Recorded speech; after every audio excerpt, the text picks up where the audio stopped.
They say people don't just change overnight. But sometimes, it feels like they do. One moment, you're sharing late-night takeout and laughing about how bad the movie is. The next, you're watching her laugh at something on her phone and realizing the joke wasn't yours anymore. Sophie and I had been together for 4 years. She wasn't just my girlfriend. She was my best friend, my anchor, the one I imagined growing old with. We didn't have the kind of love that screamed for attention. No fireworks, no drama. Just quiet comfort. Familiarity. A shared toothbrush in the cabinet, her hoodie always draped over my chair, my Spotify mixing into hers. It was real. And that made it sacred, or so I believed. But then, something shifted. And it wasn't loud. It was quiet. The kind of quiet that doesn't feel peaceful, it feels wrong. At first, it was little things. Missed calls that used to be instantly returned. Conversations that ended with "yeah" instead of "love you." Her phone always face down. Notifications muted. She said she was tired. Said work had been stressful. Said she needed more space. And I listened. I gave her space. Because I trusted her. Because when you love someone, you give them the benefit of the doubt, even when your stomach tells you not to. But the distance grew. Physically, emotionally. I'd reach for her hand on the couch, and she'd pull it away, pretending to fix her hair. We'd be sitting together, but miles apart. There were no fights. No confrontations. Just the slow, quiet erosion of something that used to be whole. One night, she was in the shower. Her phone buzzed on the nightstand. I wasn't looking for anything. I didn't even move. But my eyes, they betrayed me. The screen lit up, and I saw a name I didn't recognize. No photo. No last name. Just an initial. And the message. Tonight was everything. My heart didn't break. It clenched. It went still. Time seemed to freeze around me. I could hear the water running. I could see her shadow through the fogged glass of the bathroom. And in that moment, I realized. I didn't know who I was living with anymore. I sat in that silence for what felt like an eternity. I didn't open the message. I didn't touch her phone. I just stared. Because in that one flash of a screen, 1,000 unspoken truths hit me all at once. Every late night. Every glance at her phone. Every time she flinched when I asked if she was okay. It was all there. And yet, when she walked back into the room, towel around her hair, smiling like nothing had changed, I smiled back. Because I couldn't bear to admit it out loud yet. Because part of me still hoped I was wrong. That maybe D was just a friend. That maybe I was overthinking. But deep down, I knew. And once you see the crack, you can't unsee it. You can only watch as the whole thing falls apart. For the next few days, I lived in limbo. Between what I saw and what I wanted to believe. That single message from D echoed in my head like a siren I couldn't silence. But I told myself it didn't mean anything. Maybe it was a coworker. Maybe it was a friend going through something. I built excuses out of smoke, because admitting the truth felt like setting fire to my own house. I watched her more closely. Not like a stalker. Like a man afraid of his own shadow. Every time she reached for her phone, I watched her thumbs move fast. Tapping. Deleting. Always locking it afterward. She had become surgically precise with her privacy. And yet, still warm. Still affectionate, in just the right doses to make me doubt myself. She still made coffee in the morning. Still laughed at my jokes. But that laugh didn't reach her eyes anymore. One evening, she left her phone on the kitchen counter. Unlocked.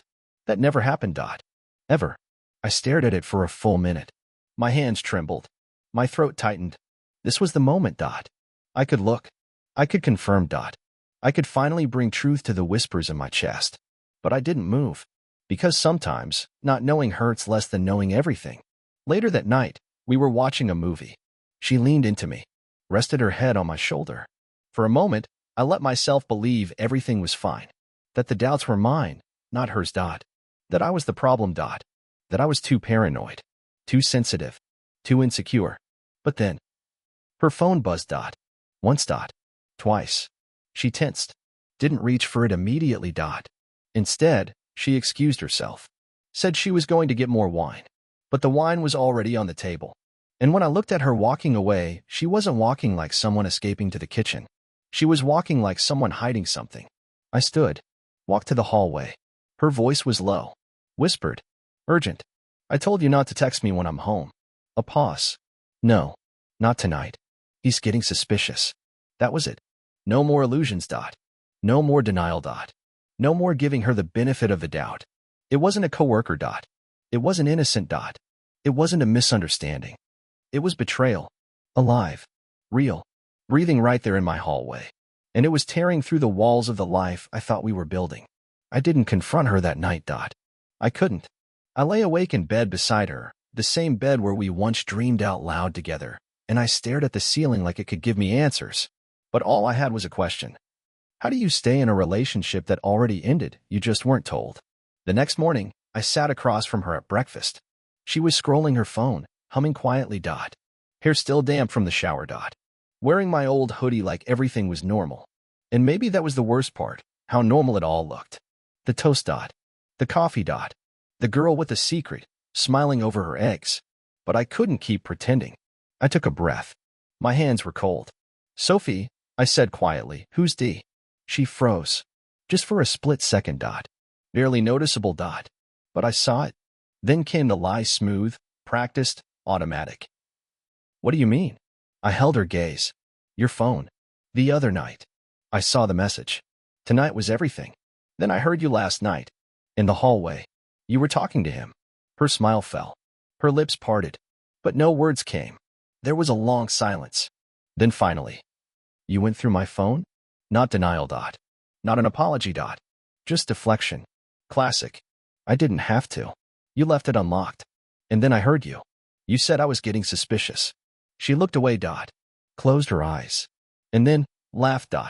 A short, bitter laugh. So what? You've been distant for months. I felt like I was sleeping next to a ghost. That hit me harder than I expected. So that justifies it? I'm not saying it does, she snapped. I'm saying I didn't know what else to do. Her voice trembled. But it wasn't guilt I heard. It was frustration. That I had cornered her. He made me feel like I mattered again, she said. Softer now. Like I wasn't just existing. I stared at her. This woman who once told me I made her feel safe. Who said I was her calm in the storm. Now she was telling me I'd become the storm. Why didn't you just talk to me? She didn't answer. She just wiped her eyes. And when she finally spoke, her voice was barely above a whisper. Because I didn't want to fix it. There it was. The final blow. She wasn't sorry. Not really. She wasn't torn. She had already left. Long before I found out. That morning, something inside me cracked. Not in anger and clarity. I realized this wasn't about fixing anything. It was about letting go of someone who had already let go of me.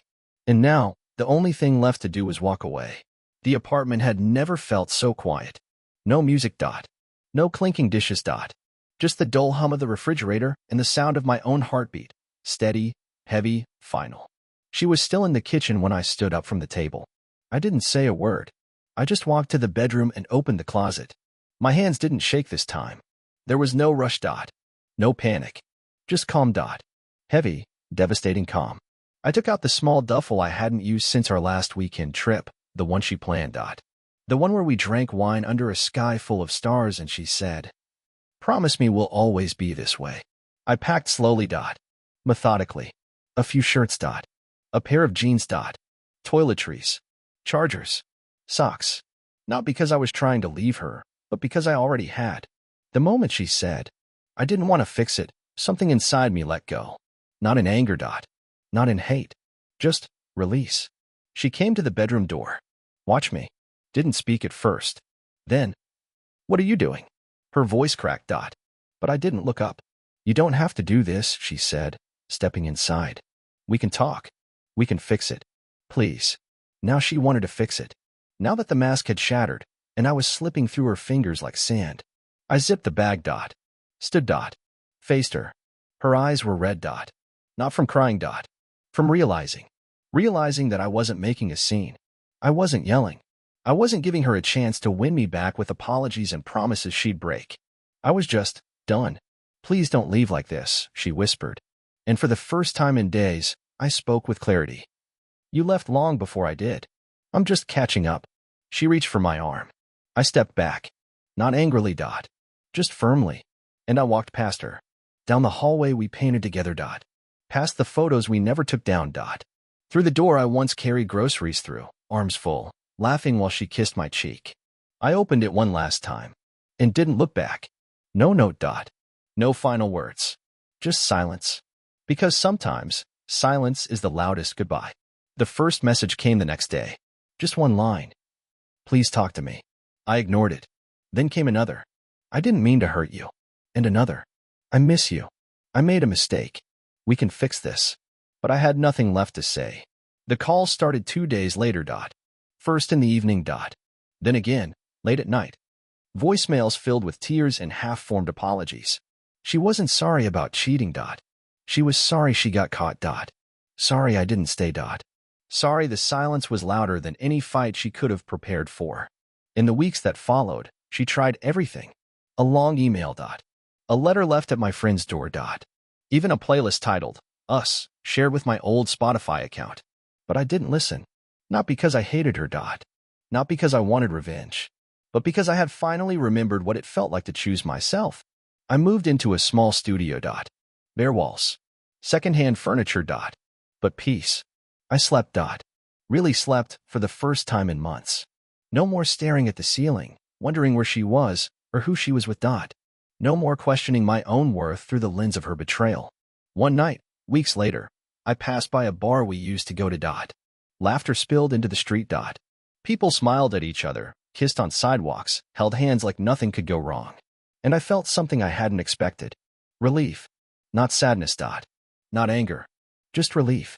That I didn't stay. That I didn't break myself to protect a version of her that no longer existed. She still texts me. Once every few months. Usually after midnight. But I never respond. Because she made her choice. And I made mine. And mine was final. Some people regret losing you. Not because they loved you right. But because they never thought you'd actually walk away. But I did. And I never looked back.